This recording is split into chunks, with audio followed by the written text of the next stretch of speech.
So this in this unsaturated region, you see that flux is proportional to field current, series field current, and this is proportional to ISE.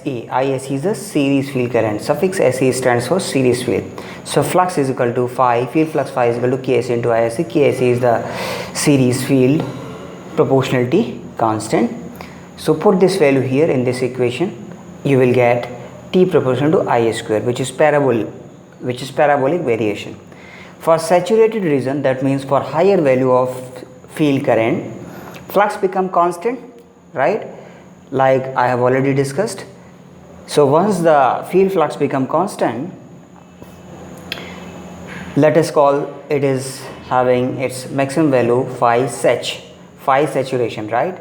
SAT stands for saturation point, right? So after reaching at saturation point, it is now become fixed value, it is constant. So that's why T is equal to, put this phi is equal to phi saturation here in this T is equal to K phi IA equation. So Ka phi saturation IA, so T is proportional to IA. This is linear. So for small values of, for very small values of armature current, this will vary parabolic variation you will see, right? For a small value of series field current or armature current, right? Because IA and IAC both are in series, so both are same. But for higher values of series field current, it is varying linearly, right? Like this, right? This is saturated region. So here you will see linear portion of the curve, and below this you will see the parabolic variation. This is for unsaturated region and this one is for saturated region, right?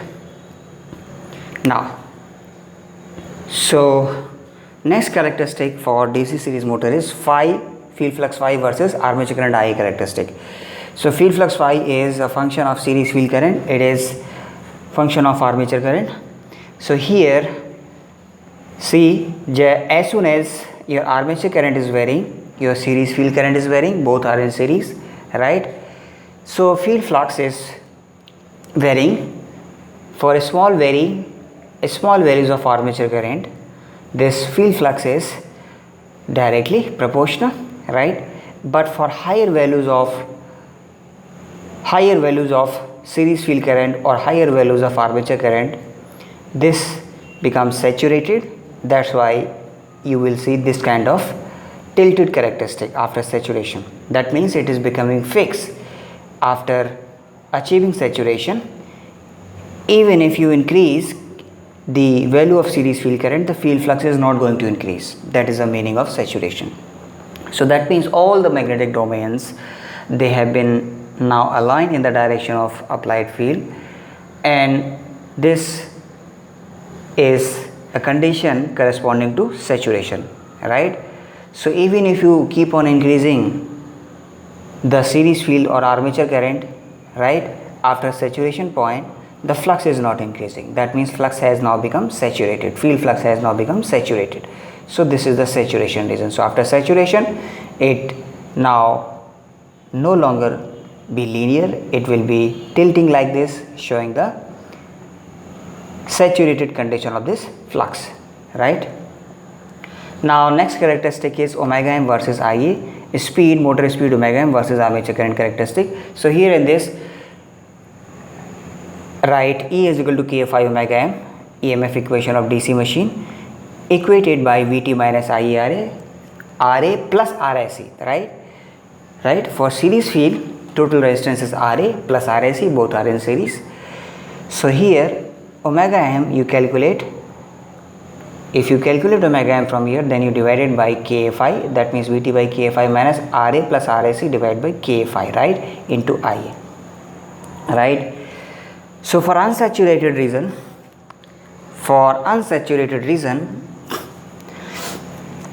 flux is proportional to, I told you it is for smaller values of field current, flux is directly proportional to field current before saturation, right? So phi is Ksc into Isc, Ksc is a proportionality constant. So omega m is, put this value of phi, Ksc into Isc here, put this values phi here, you will get Vt by Ka Ksc into Ia minus Ra plus Rse by Ka Ksc into Ia. So here have a look at it at this point, right? So this, have a look at it, this Ia, this armature current Ia is now cancelled by this armature current, right? So in denominator there is Ia, in numerator there is Ia, armature current, so get cancelled, both of these cancel. So omega m is proportional to, almost proportional to 1 by armature current. That means speed is inversely proportional to armature current, right, for unsaturated region, right? So now Ra plus Rac, it is of very small value, right? So here you can, if you ignore this, the second term, then you will get omega m is proportional to 1 by armature current. So omega m proportional to 1 by Ia, this is a rectangular hyperbola, right? So saturated region, if you analyze, then I told you for higher value of field current or higher value of armature current, right, Ia is equal to Iac for series motor. So for higher values of armature current or higher values of series field current, flux becomes saturated, so it is fixed now. So here put this phi is equal to phi saturation here in this equation. So omega m is equal to Vt by K into phi saturation minus Ra plus Rac divided by Ka phi saturation into this armature current, right? You understand? So now this is y is equal to C minus mx type equation. Its slope is minus Ra plus Rac divided by Ka phi saturation. So slope is negative, right? Slope is negative. So you will get, if you plot it, you will get this kind of characteristic with intercept on vertical axis is Vt by Ka phi saturation, right? So you will get this kind of falling characteristic for higher values of field current, right? That means for all the higher values of field current, the variation will be like this between omega m and armature current Ia, right? Now if you join this and this characteristic, if you join these two characteristics, this and this, then you will get the complete characteristic, right? So see here, this is the required characteristic, right? So when you combine both these characteristics, you will get this kind of characteristic between speed, omega m and armature current, right?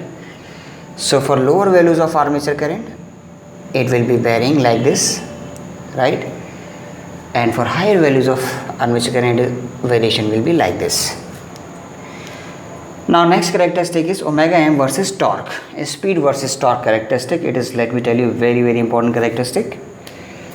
This characteristic is very important, right? So have a look at it. For again, start with the unsaturated condition. So for unsaturated condition, that means for lower values of field current, your field flux is directly proportional to series field current. The same story, right? So field flux is Ksc into Iac. Ksc is the proportionality constant. Suffix Sc stands for series field current, right? Series field. So phi is equal to Ksc Iac. Put this value here in this equation. So you will get Vt by Ka Ksc into Ia minus Ra plus Rac divided by Ka Ksc into Ia. Ia again get cancelled. Same analysis till here at this point. Now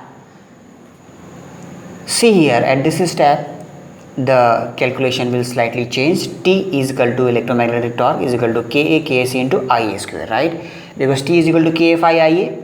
Phi is Ksc into Iac. So put Ksc into Ia. Iac is Ia, right? Because series field, because it is series field. For series field, armature current Ia is equal to Iac, series field current, both are in series.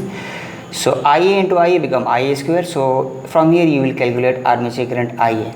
Ia is equal to root T divided by under root K into Ksc, right? So omega m is, have a look at it, omega m is proportional to 1 by root T, when you put this value of armature current in this above equation, put I is equal to root T by root K into KAC here, and you will get omega m is approximately proportional to 1 by root T. So RA plus RIC, its order is very small, right? So if you ignore this second term, then you will get omega m is almost proportional to 1 by root T. Speed is inversely proportional to under root of the electromagnetic torque T, right? Saturated region, if you analyze, see, I told you for saturated region, that means for higher values of field current, the flux becomes saturated. It is a maximum value of the field flux that it can achieve. So it is fixed. Let me denote it by phi saturation, phi sat, SAT, right? So T is equal to K phi saturation into IA is equal to IA. You can calculate from here. You will get IA is equal to T by Ka into phi saturation. So when you put this value of armature current in speed in this equation, you will get Vt by K phi saturation, right, minus Ra plus Rac K phi saturation square into T. So when you put these values of armature current in this equation, you will get this equation. Now when you plot a characteristic between omega m versus torque, you will get this kind of characteristic, right? So between this and this characteristic, what is the difference? Difference that you can see is, it is because of this term phi saturation square, right? So but approximately you can see this and this characteristics both are likewise, right? So here just analyze this characteristic. This at this lower values of this torque, this on this vertical axis I am plotting speed omega m, and on this horizontal axis I am plotting the electromagnetic torque, right? So for smaller values of the torque, see, it's varying like this, but for higher values of the torque, the variation is like this. So here there is one point to be observed which is very important. For no load condition, if the motor becomes DC series motor becomes at no load, in that case what is the value of torque? It is very high, infinite value, right? The value is almost infinite, right?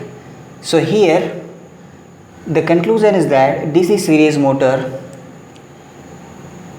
are never operated at no load condition, because as soon as the DC series motor becomes unloaded, that means as soon as it becomes unloaded, the torque becomes infinite, right? Theoretically you see it becomes infinite, theoretically you see the torque become infinite. So that means DC series motor, at no load, the DC series motor, they must not be operated at no load condition, right? Here also you can see at no load, when armature current is almost zero, the speed become infinite, right? So this condition is always avoided, right? That means DC series motor are never operated in unloaded condition. At no load you must not operate DC series motor, right? So this is the reason why DC series motor are never belt or chain driven, right?